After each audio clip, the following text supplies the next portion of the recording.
네,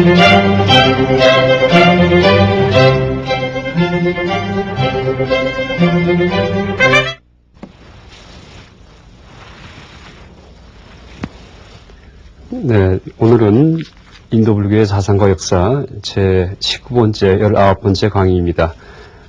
초기 불교의 계학에 대해서, 이제 계율 할 때 계자예요. 계학에 대해서 말씀드릴 텐데요. 지난 시간에 이제 팔정도에 대해서 간략히 소개드렸었죠. 팔정도에 대해서. 그래서 팔정도는 물론 8가지 항목으로 되어 있지만은 의미로 본다면은 계, 정, 해, 삼학, 그러니까 계와, 그러니까 윤리 도덕에 해당하는 계와 명상에 해당하는 정과 그 다음에 불교의 지혜에 해당하는 해, 그런 세 가지 공부로 구분될 수 있다 이렇게 얘기 드렸죠. 그래서 이번 시간부터는 팔정도를 3학으로 나누어서 이번 시간에 이제 계학에 대해 말씀드리고요. 다음 시간에 정학, 정, 명상에 대해서 말씀드리고, 그 다음 시간에 해학, 불교의 지혜, 그러니까 초기 불교에서 말하는 지혜에 대해서 말씀드리겠습니다. 일단 이 초기 불교의 계약, 초기 불전에서 부처님께서 이 도덕 기준에 대해서 이제 말씀하시는데, 윤리 기준과 도덕 기준을 말씀하시는데, 하나 우리가 이 계율에 대해서 얘기하기 전에 명심해야 될 것은, 이 불교의 윤리 도덕은 부처님의 명령이 아니라는 점입니다. 명령이 아니라 이 연기적인 이 세계에서, 연기적인 세계에서 하나의 이법으로서 발견된 하나의 규칙이다라고 얘기할 수 있습니다. 이법으로서. 그래서 이 계율이 바로 선악의 기준이 되는데, 선악의 기준이 되는 거죠.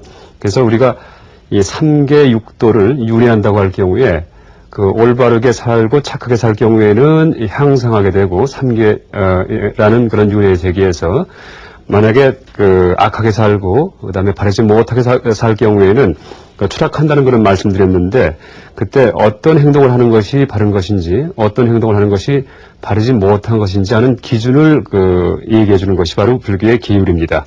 그래서 일단 우리가 아마 제가 신자분들은 이제 대개 다 5개 수계식을 한 적이 있으실 겁니다. 5개. 그래서 5개는 5가지 계율인데 이 살생하지 마라, 그 다음에 도둑질하지 마라, 그 다음에 삿된 음행을 하지 마라, 그 다음에 거짓말하지 말라, 그 다음 마지막에 술 마시지 마라 하는 그런 이제 5개가 있을 수가 있고요. 계율에는 또 하나 이 출가한 스님일 경우에는 이제 이 계와 율이 더 엄하게 적용이 돼서 이 비구 스님일 경우에 250가지 계를 수지하시게 되죠. 갖추시게 되죠. 그리고 비구니 스님일 경우에는 보통 500개를 갖춘다는데 실제 항목 수를 다 세보면은 348개를 갖추게 되죠. 그래서 이렇게 5개, 250개, 348개가 이제 바로 불교에서 얘기하는 그런 윤리 도덕 덕목이다. 다시 말해 기율이다라고 얘기할 수 있습니다. 일단 이제 우리가 계라고 할 때 이제 계율이라고 할 때 계의 의미가 다르고 율의 의미가 다릅니다. 그러니까 계라고 할 경우에는 어떤 이제 이 구속적인 그런 의미를 가지고 있는 것이 아니고, 그러니까 지키고자 우리가 다짐하는 그런 하나의 목표로서 작용을 하는 것이 계라고 할 수가 있고요. 일단 계는 제가 신자일 경우에는 이제 계만을 갖고 있죠, 계. 그래서 5개 혹은 나중에 보살 십선계라고 해서 10가지 선한 계율을 수지하는 그런 이제 의식을 치르는 경우가 있죠. 이런 경우는 10가지 계를 이제 자신의 이제 마음가짐 속에 윤리적으로 살겠다는 그런 다짐으로 갖추게 되죠. 그래서 이제 그것이 계이고요. 율은, 제가 신자에게는 율은 없습니다. 율은 뭐냐면은, 율은 일단 원어 자체가, 그러니까 계는 신라라고 얘기하는데, 율은 비나야. 그러니까 계는 신라. 율은 비나야. 라고 얘기를 합니다. 그래서 신라는, 이제 아까 말씀드렸듯이, 이제 계죠. 계. 그리고 비나야는 출가한 스님들에 해당하는 그런 율이죠. 율인데 이 비나야는 이것을 어겼을 경우에는 이제 제재가 가해지는 거죠. 그래서 계와 율의 차이점은 계는 내가 지키려고 다짐을 했다가 못 지킬 경우에는 그때 이제 다시 또 참여를 하고 그러니까 스스로 다짐을 해서 다시 지키든지 하는 그런 이 식으로 지켜지는 것이 기율이기 때문에 강제 규정이 없는데 율일 경우에, 그러니까 스님들께서 지키시는 율일 경우에는 항목에 따라서 어떤 심한 어떤 율을 심하게 어겼을 경우에는 교단에서 추출된다든지 아니면은 어떤 벌칙을 받는다든지 하는 이제 그런 규정을 율이라고 얘기할 수 있습니다. 그래서 일단 이제 계와 율을 적어놓은 그런 경전이 불교의 3장 중에 이 율장이다라고 얘기를 하죠. 율장. 그러니까 불교의 3장은 경장, 율장, 논장 이렇게 세 가지가 있는데 세 가지를 3장이라고 얘기하는데 그 중에 율장이 바로 계율, 부처님이 말씀하신 윤리, 도덕, 덕목에 대한 이제 그런 내용을 담고 있는 경전이다라고 얘기할 수 있습니다. 경장에 비해서 경장에 비해서는 이 율의 성립은 상당히 늦습니다. 그리고 물론 율보다도 더 늦게 성립된 것이 논장입니다. 논장. 그래서 이 경장과 율장에 대해서 이 철학적으로 체계적으로 설명한 것이 바로 논장인데 이 논장은 성립이 상당히 후대에 이루어졌고요. 율장은 이제 이 논장보단 이르지만은 그러니까 경장보단 나중에 성립되었다라고 얘기를 합니다. 그래서 부처님께서 처음 설법을 시작하신 다음에 처음 12년간은 전혀 계를 설할 필요가 없었다고 얘기합니다. 그러니까 다시 말해서 우리가 흔히 유학에서 유교에서 얘기할 때 가장 훌륭한 사람이 생이지지한 사람이다라고 얘기하죠. 그래서 배워서 사람이 올바라지는 것이 아니고 나을 때부터 착한 사람들이 있죠. 나을 때부터 이런 분들이 가장 훌륭한 사람이고 이제 그 다음이 배워서 착해지는 것이다. 라고 하다가 마지막에는 배워도 아예 착한 짓을 하지 않는 착한 일을 하지 않는 사람은 가장 이제 하야라다라고 얘기를 하죠. 그래서 아마 처음 12년간은 굳이 윤리 덕목에 대해서 가르치지 않더라도 전혀 비구 비구니 스님들께서 계를 어기지 않았나 보죠. 그러니까 윤리에 어긋나는 행동을 하지 않았기 때문에 계를 서지 않았다라고 얘기합니다. 근데 그러다가 얼마 있다가 이제 스님들께서 이제 가끔 잘못된 세속적 입장에서 보더라도 잘못된 그런 행동을 하게 되니까 부처님께서 그러니까 다음과 같이 10가지 이제 목적을 얘기하시면서 계율을 제정하셨다라고 얘기합니다. 그래서 그 10가지 목적을 제가 좀 읽어보겠습니다. 첫 번째, 대중의 통솔을 위하여 이제 계율을 제정한다. 그러니까 두 번째, 대중의 화합을 위하여 서로 다투지 않고 싸우지 않게끔 하는. 그러니까 세 번째, 대중의 안락을 위하여 그러니까 가장 편안하게 살게끔 하기 위해서. 네 번째는 다스리기 어려운 자를 다스리기 위하여. 다섯 번째, 부끄러워하는 자에게 안락을 주기 위하여. 여섯 번째, 믿음이 없는 자에게 믿음을 주기 위하여. 일곱 번째, 이미 믿음이 있는 자에게는 더욱 믿음을 키워나가게 하기 위하여. 여덟 번째, 현세의 번뇌를 끊기 위하여. 그 다음에 아홉 번째, 후세의 악을 끊기 위하여. 그 다음에 열 번째 마지막에 정법의 영구한 유통을 위하여 얘기를 합니다. 그래서 이런 10가지 목적하에 이제 부처님께서 계율을 제정하시는데 이 250개, 348개가 한꺼번에 다 제정된 것이 아니고 이 도덕적으로 이제 문제가 되는 일이 발생했을 경우에 그때 부처님께서 거기에 대해서 이것은 옳지 못하다라고 말씀하시면서 이제 그 항목을 이제 계에 포함을 시키시는 거죠. 그러면서 점차 증광이 되어서 나중에 불교의 율장으로 성립하게 되었다라고 얘기할 수 있습니다. 일단 출가하신 스님들일 경우에는 일단 이 스님들의 계율에 대해서 적어놓은 경전은 이제 불교 계율에서 절대 제가 신자가 보지 못하게 되어 있습니다.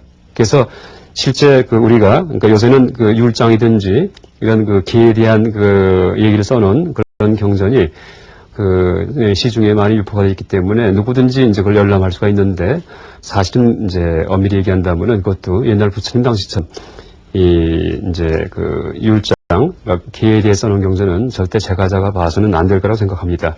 지금도 불교의 이제 초기 모습이 그대로 되게 지켜지는 남방불교일 경우에 혹은 티베트 불교 같은 경우는 이 함부로 보지 못할 경전을 제가자가 함부로 보지 못할 경전을 열람을 시켰을 경우에는 이제 큰 벌칙을 받는다라고 얘기하죠. 그러니까 율장은 아니지만은 티베트 같은 경우는 밀교 경전 같은 경우는 출가한 스님들이라고 하더라도 기본적인 소양이 되지 않은 상태에서는 절대 보지 못하게 한다라고 얘기합니다. 그래서 10년, 15년 이상을 충분히 수행한 다음에 비로소 밀교 경전을 보는 것이 허용이 된다 이렇게 얘기를 하죠. 그런 식으로 이 스님들의 계에 대해서 적어놓은 이 율장은 이 부처님 당시에는 제가자는 절대 보아서는 안 된다라는 이제 그런 율장에 대해서는 규칙이 있었다고 얘기합니다. 그래서 이번 시간에 초기 불교의 계약에 대해서 얘기하긴 하겠지만은, 유래 이런 정신에 맞게끔 주로 제가자의 계를 중심으로 제가 설명을 드리겠습니다.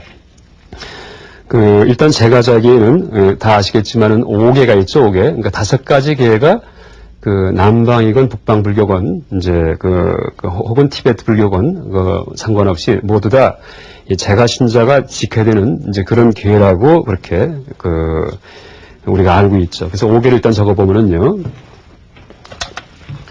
이 첫 번째가 살생하지 마라.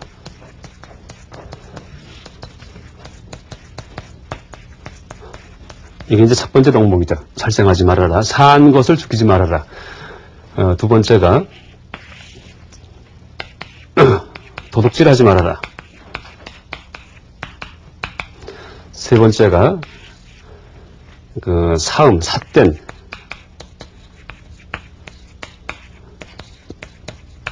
음행을 하지 말아라.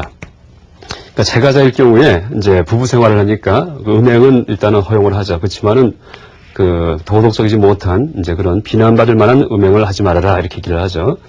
네 번째가 이제 망어, 거짓말을 하지 말아라. 망어. 다섯 번째가 술을 마시지 말아라. 이렇게 되어 있죠. 첫 번째 살생하지 말라는 얘기는 생명을 죽이지 말라는 얘기인데, 생명을 죽이지 말라는 얘기인데, 불살생계 이렇게 얘기를 하죠. 불살생계. 이때 말하는 생명은 제가 처음 강의 시작할 때 좀 얘기 드렸지만은 이 동물을 죽이지 말아라라는 얘기입니다. 동물을. 그래서 이 불교 세계는 생명의 범주에는 식물은 들어가지 않습니다. 우리가 육도 윤회한다 혹은 산계에서 오르락 내리락 하면서 윤회한다고 할 경우에는 우리는 식물로는 절대 태어나지 않습니다. 다시 말해서 우리가 죽을 후에 중음신이 간다를 받은지 식이라고 얘기하는 그 중음신이 식물로서는 이제 식물에는 달라붙지 않는다라고 얘기할 수가 있죠. 그래서 이 동물에 대해서 살생하지 말라 하는 것이 불교의 기류인데, 그렇다고 해서 식물을 함부로 해쳐도 된다라는 얘기는 아닙니다. 식물일 경우에도 예를 들어서 큰 풀밭에 불을 지를 경우에는 물론 이 풀만 태우는 거일 경우는 상관없겠지만은 틀림없이 풀밭에는 많은 곤충과 벌레가 살고 있겠죠. 곤충과 같은. 그래서 당연히 살생을 하게 되기 때문에 풀밭에 불을 지를 경우에 그때는 살생할 것을 뻔히 알면서 그렇게 이제 이 불을 지른 것이기 때문에 불살생계에 이제 위배된다라고 얘기를 하죠. 그래서 이 불교는 물론 식물은 생명이 아니다라고 얘기하지만, 그러니까 식물은 윤회하는 존재가 아니다라고 얘기하지만은 함부로 식물을 대하는 것도 이제 금하고 있습니다. 그래서 근세 우리나라 이 통도사에 계셨던 큰 스님 중에 경봉스님이라고 계셨죠. 이분께서는 식물을 어떻게 비유하시냐면은 마치 손톱이나 머리칼과 같은 것이 식물이다 이렇게 얘기를 하죠. 그러니까 생명에서 나온 것이긴 하지만은 그 자체가 사실 생명은 아니다. 우리가 손톱이나 머리칼을 자를 경우에 그때는 어떻게 됩니까? 별로 전혀 고통을 느끼지 않죠. 이제 그런 면에서 식물에 대해서 쉽게 설명하신 이제 그런 일화가 있습니다. 두 번째, 도둑질하지 말아라.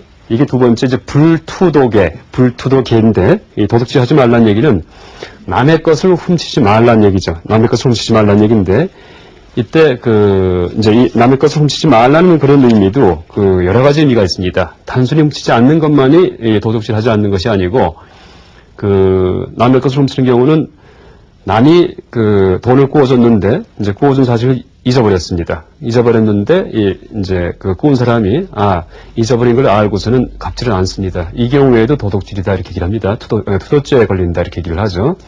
또 하나가 특이한 것이 이 과도한 이익을 남길 경우에도 도둑질이다. 투도죄에 걸린다 이렇게 얘기를 합니다. 그래서 작은 일을 하고 적은 일을 했는데 그 일에 비해서 너무 큰 이득을 얻을 경우에 이것도 이 계에 어긋나는 것이다라고 얘기하죠. 근데 아마 현대인들은 여기에 의아하게 생각할 거예요. 요새는 벤처기업이다 아니면은 어떤 물질 특허다 해가지고 반짝하는 아이디어로 어떤 제품 만들 경우에 그 제품 하나로 아주 어마어마한 그런 이익을 챙길 수가 있죠. 그래서 이제 그런 경우를 더 나라에서 권장하기도 하죠. 그래서 창의력을 개발하든지 하면서 작은 노력을 통해서 큰 이익이 나올 수 있는 그런 산업을 이제 더 권장하죠. 근데 불교 이 5개의 정신에 비춰본다면은 사실은 이제 그런 식의 그 어떤 이익은 사실은 투도에 들어가는 이제 그 이익을 챙기는 것은 투도죄에 걸리는 그런 행위라고 얘기할 수 있겠습니다. 실제 이제 우리가 살고 있는 이 사회 자체가 올바르게 부처님 정신에 맞게 돌아간다면은 아마 이 불교의 기율과 어긋나는 그런 그 일들이 아마 전혀 없을 겁니다. 근데 우리가 살고 있는 사회는 이 자본주의 사회죠. 물론 이제 사회주의 사회는 이제 그 모순점이 발견됐기 때문에 일단 지금 거의 멸망하다시피 했고요. 그나마 대안으로서 그나마 나은 그런 사회 구조로 이제 전 세계에서 따라가고 있는 것이 자본주의 구조인데, 이 자본주의는 부처님 정신에 비춰볼 경우에는 사실은 이제 올바르지 않은 사회죠. 왜냐하면은 여러분 삼독심 아시죠? 삼독심. 우리의 마음속에 있는 세 가지 독이 있는데 탐심과 진심과 치심이죠. 탐심은 욕심이고 욕심내는 거고, 진심은 화를 내는 거고, 치심은 어리석은 거죠. 이때 어리석다는 얘기는 잘못된 세계관, 잘못된 종교관을 갖고 있는 거죠. 근데 우리가 살고 있는 이 자본주의 세계 같은 경우는 탐심은 어떻게 합니까? 탐심은 조장을 합니다. 마음껏 탐욕을 내어라. 단 법도에 맞게끔. 그러니까 아무리 돈을 많이 벌고 아무리 내 욕심을 채워도 법에만 맞으면은 오히려 존경하고 따르게 되죠. 그러니까 실제는 삼독심을 다 버려라는 그런 부처님의 말씀에 위배되는 사회가 일단 자본주의 사회죠. 물론 탐진치 중에 진심은 어떻게 합니까? 화내는 마음, 해치는 마음. 이것은 현대 사회에서 철저하게 법으로 막아줍니다. 그렇죠? 남을 때린다든지 할 경우는 당장 법에서 제재를 가하죠. 근데 치심은 어떻습니까? 치심, 어리석은 거. 이것은 그냥 방조합니다. 방조.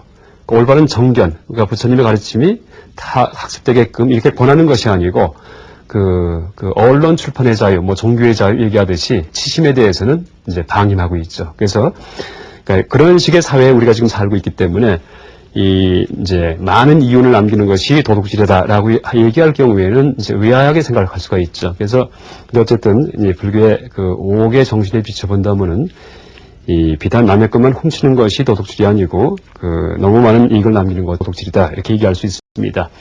세 번째는 이제 삿된 음행을 하지 말라. 이것은 자기 배우자가 아닌 이제 그런 사람과 음행을 하지 말라는 얘기죠. 그래서 제가 신자한테만 이제 부여되는 그런 계 항목인데, 물론 출가한 스님들께는 아예 음행 자체가 금지가 되죠. 금지가. 그래서 제가 신자일 경우에는 어쨌든 음행을 하기 때문에 제가 말씀드렸듯이 지난 시간에도 절대 새끼의 초선 이상의 마음이 올라가지가 못합니다. 그러니까 음행을 하는 상태에서는. 그래서 이제 출가한 스님들은 새끼 제4선의 단계에서 깨달음이 얻어지는 것이기 때문에 일단 이성에 대한 욕망은 다 버려야 되기 때문에 이 독신 수행이 이제 권장이 되는 거죠. 그 다음 네 번째는 거짓말을 하지 말아라. 이제 당연히 이제 거짓말 를 할 경우에는 남을 속이는 것이기 때문에 이제 남에게 피해를 주기도 하고, 또 거짓말을 많이 할 경우는 치심이 생긴다. 치심, 탐진치할 때 점점 어리석어진다 이렇게 얘기를 합니다. 어리석어진다. 그래서 이제 네 번째 거짓말을 하지 말아라라는 것이 제가 신자의 기로 일단 권장이 되고요. 다섯 번째 술을 마시지 말아라 이렇게 되어 있죠. 술. 근데 사실 불교 신자분들은 이 술 불음주계 이렇게 얘기를 하는데 여기에 부담을 많이 느끼는 분들이 계실 겁니다. 그래서 5개 수계식에 참가하자라고 권할 경우에도 나는 아직 술 못 끊었기 때문에 5개를 받을 자격이 없다 이렇게 이제 얘기할 수도 있죠. 그러니까 그런 분도 많이 계시죠. 근데 일단 계덕목은 율과 달리 아까 말씀드렸던 율은 승단에서 그 율을 어겼을 경우는 추출되죠. 그런데 계덕목은 내가 지키겠다는 다짐을 하고 이제 저런 5가지 덕목을 다 철저하게 지키고 살 수만 있다면은 참 올바른 사람이겠지만은 이제 마음의 이 도덕성, 윤리성이 어느 정도 성숙되지 않을 경우에는 절대 5가지를 철저하게 지키기가 힘들겠죠. 그래서 일단 다짐하고 또 어기더라도 다시 또 참여하고 다짐하고 하는 이제 그런 의미가 있기 때문에 이 5개를 다 지키지 못해도 이제 그래도 수계, 기회를 받는 것은 이제 더 중요하다. 이렇게 얘기를 합니다. 그리고 후대에 가서는 이 5개에 대해서 이제 좀 더 편하게 얘기해주는 이제 그런 경전 논서가 있는데, 이 대지도론이라는 논서에 보면은 이 5개를 다 못 지킬 경우에는 자기가 지킬 수 있는 것만 지켜라 이렇게 얘기를 합니다. 그러니까 이 기회를 받을 때, 이제 만약에 내가 어떤 회사를 이제 차려가지고 많은 부하 직원을 데리고 있기 때문에 항상 화도 내야지 되고, 그 다음에 가끔 남을 속이기도 이제 그럴 수도 있겠죠. 그러니까 회사가 운영이 되기 위해서는 실제 이 5개를 철저히 지키면서 이 자본주의 사회에서 살아가기는 참 힘들겠죠. 그래서 이제 그렇게 세속적인 일을 담당하고 있는 사람일 경우에는 자기가 지킬 수 있는 것만 이제 골라서 그렇게 이제 수계를 받아도 된다라고 대지도론서 용수보살께서 말씀하십니다. 또 이런 얘기는 경전 중에는 우바세 오계경이라는 경전이 있습니다. 우바세가 제가 남자 신자를 우바세, 제가 거사분들을 우바세 이렇게 얘기를 하죠. 우바세 오계경에 보면은 이제 대지론의 얘기와 같은 얘기가 실려 있습니다. 그래서 이 5개를 다 지키겠다고 서약하는 사람들을, 이제 그리고 다 지키고 살아가는 사람들을 만행자, 가득 찰 만자를 써가지고요. 만행자 이렇게 얘기를 하고요. 5개 중에서 4개, 하나는 도저히 못 지키겠다. 내가 술은 뭐 도저히 끊을 경우에 사회생활이 안 되기 때문에 부름주게는 내가 받지 않겠다 할 경우에는 4개만 받는다 이 얘기를 하죠. 이런 경우는 다분행자라고 얘기를 합니다.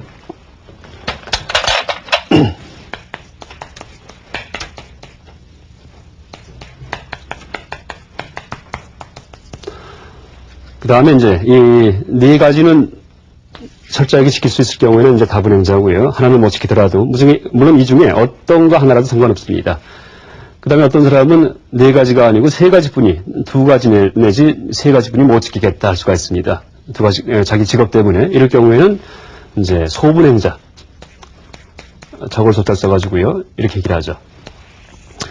그 다음에 어떤 사람은, 아이고, 5개, 이 중에 겨우 하나만 내가 지킬 수 있겠다. 뭐 예를 들어서 살생하지 말라. 이것만 지킬 수 있겠다 하는 사람도 있겠죠. 아니면은 사음하지 말아라. 이것만 지킬 수 있는 사람이 있겠죠. 이런 사람은 일분행자 이렇게 얘기합니다. 일분행자. 그래서 이렇게 일단 내가 지킬 수 있는 것만 수계식 때 이제 이 계사 스님께서 말씀하실 때 우리가 이제 같이 따라서 복창을 하죠. 그때 지킬 수 있는 것만 복창해서 다짐을 해도 상관없다고 얘기하는 것이 대지도론과 우바세 5계경의 가르침이죠. 근데 어쨌든 초기 불교에서는 이 5계를 아주 철저히 강조를 했죠. 다 지킬 것을. 그리고 이 제가 신자 중에도 5계를 지키는데 5계 중에서 세 번째 거예요. 삿된 음행을 하지 말아라.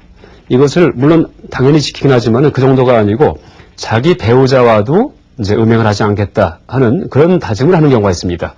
이제 그런 경우에 5개 수계식에 참가해서, 그러니까 기회를 받은 다음에 따로 별도로 나와서, 이제 나는 앞으로 절대 음행을 하지 않겠습니다라는 서원을 이제 바란다는 얘기를 합니다. 이런 사람을 단음행자, 음행을 끄는 사람들, 이렇게 얘기를 합니다. 그래서 아마 이제 경전에 보면은 일반 제가자 중에도 아라한이 된다든지 아니면 굉장히 이 스님들처럼 높은 경지에 올라간 그런 분들이 이제 많이 등장하는데 그런 분들은 아마 단음행자 중에서, 그러니까 삭발 출가하진 않았지만은 제가에 있으면서 이 5개뿐만이 아니고 제 세 번째 기율도 이 음행조차도 다 끊고 사는 이제 그런 분들 중에서 그런 성자가 나오지 않았나라고 짐작이 됩니다. 이것이 이제 제가 5개고요. 이 초기 경전에 보면은 이것을 조금 더 확대시켜갖고 이 10선계 혹은 10백업도라고 얘기를 하죠.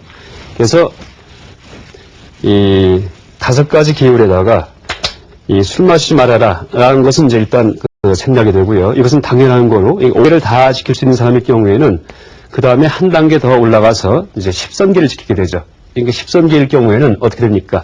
살도, 음망, 그 다음에 악구, 악구는 욕을 하는 겁니다. 악구, 양설, 양설은 이간질하는 것이고요. 그 다음에 기여, 기여는 이제 발림말, 꾸민말, 아첨하는 말, 이런 말을 하는 게 기여고요. 비단기자입니다. 기여. 그 다음에 탐심은 마음속에서 욕심내는 거죠. 진심은 마음속에서 화내는 거죠. 그 다음에 사견은 잘못된 종교, 잘못된 이 세계관을 갖고 있는 것이 사견이죠. 그래서 이렇게 이 네 가지에다가 이 6가지를 합해가지고 10선계, 10가지 선한 계다라고 얘기를 하죠. 그래서 이 5개보다 조금 더 강화된 그런 계의 덕목이 이제 바로 10선계 혹은 10백업도다 이렇게 얘기를 합니다. 그래서 이 10백업도는 이 10선계보다 훨씬 지키기 힘든 이유가 10선계일 경우에는 이 5개보다 지키기 힘든 이유가 5개일 경우에는 다 행동이나 말에 대한 것도 하나 정도만 있는데 10선계에서는 말에 대한 것이 3개가 더 추가됩니다. 그 다음에 탐진 사견, 이것은 우리의 마음에 해당하는 것까지 더 추가가 됩니다. 그래서 5개는 행동 강령이기 때문에 사실 지키기 쉬운데 말에서 이렇게 이간질, 꾸민말 참 힘들죠. 행동보다도 뭘 죽이지 않고 도둑질하지 않기는 참 쉽죠. 그렇지만은 하루 중에도 얼핏 이제 남한테 꾸민말도 하고 아첨도 할 수가 있겠죠. 또 더 힘든 것은 탐진사견이죠. 그렇죠? 더 힘든 것은 이제 누가 나를 갖다가 욕했을 경우에 금방 분노가 치밀어올 수가 있고 진심이죠. 탐심은 어떻게 됩니까? 어떤 이제 남의 집에 갔더니 상당히 좋은 그런 어떤 가구를 일어났을 경우에 그때는 금방 나도 저걸 사고 싶은 그런 마음이 날 수가 있죠.